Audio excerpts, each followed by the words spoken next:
So around that time that I used to lock myself a lot, I had a lot of suicidal thoughts. I'd say it took a lot for me not to like act on my thoughts. It took so much. My name is Valentine Werimo. My favorite color is mustard for now. May change next week or the week after that. Am I a dog person or a cat person? I'd say dog because cats, I find cats too selfish. Like they're all about themselves. I blog. I call myself a struggling blogger because I haven't established a routine, like a consistent routine when I post, but I do have a blog on WordPress where I just write about anything and everything. Yes, I think I'm a boring person, just confirmed.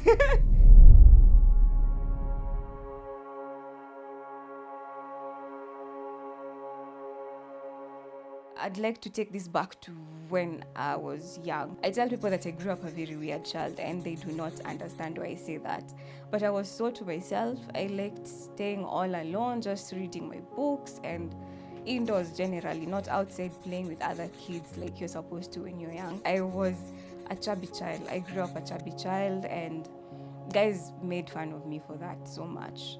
And I remember there's a time I was in primary school. I stopped having lunch. I just decided I don't want to eat anymore. Okay, breakfast I had to eat because I was at home, but once in school I never used to eat anything at school, and my mom would send me lunch and I'd give it away or throw it away, all in a bid of just losing weight and just wanting to be accepted.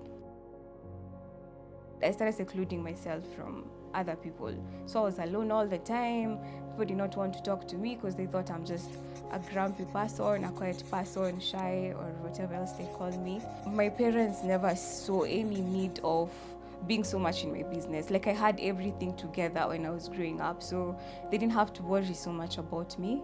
And I don't blame them for that because they were taking care of my siblings who needed it more. I had to grow up really fast at a young age. I was responsible. I could take care of my younger siblings.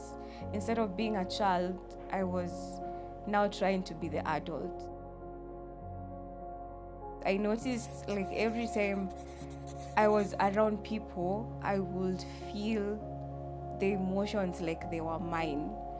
So maybe I'd walk into a room when I'm really happy, and maybe guys in there are sad or something just is just going on with them. I'd mimic their mood, and my mood will just change instantly. And I did not understand what was going on with me. I thought I was maybe going insane or I'm just weird. So before I knew what was going on, I used to lock myself up a lot. Like I just wanted to be alone in the house because I'd find some peace finally inside there. So around that time that I used to lock myself a lot, I had a lot of suicidal thoughts. So I just thought if I cannot be out there helping people like I want to, then what is the need for me to live? Like there's nothing I'm doing. I'd say it took a lot for me not to like act on my thoughts. It took so much.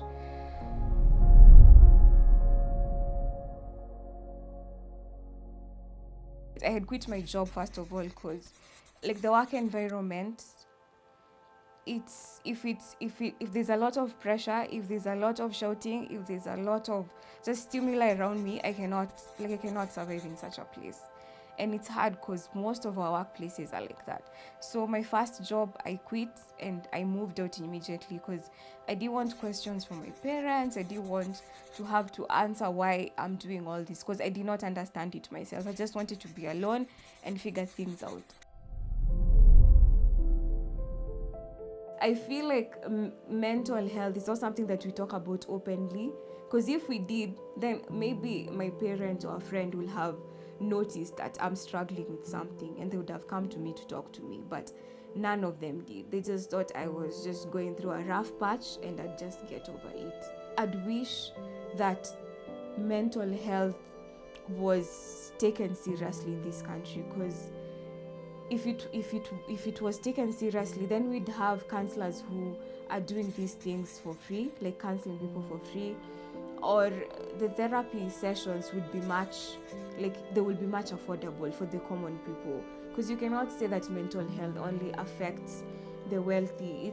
It's a condition that can affect anyone, whether you have money or not, regardless of your gender, your race, just anyone. It gets anyone. So I wish, that's one thing I wish that was better in our country today. Like, I wish therapy was much more accessible and much more affordable, because I think most of us and most of the people who are going through all these issues would be helped much earlier than waiting for them to do something outrageous, like trying to take their lives, and then now you figure out there's something wrong with them. So as a way of giving back to the society, I have this great love for mental health.